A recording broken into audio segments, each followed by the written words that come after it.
The biggest problem that we had is being in K-12, we hadn't upgraded any of our monitors. We had a lot of aging monitors, 15-inch, 17-inch monitors, and we really didn't know how many we had, and we were manually going around counting, having students do it.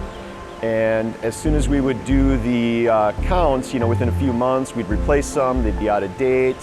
So he had reports built in to select by the monitor sizes.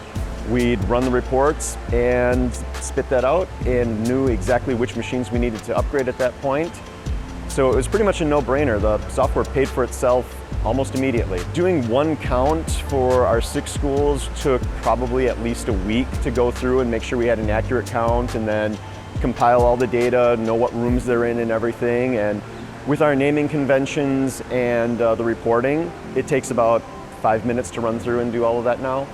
Probably the biggest surprise is just, you set it and forget it, and I almost forget how much stuff is in there and how many other things we can go and find out.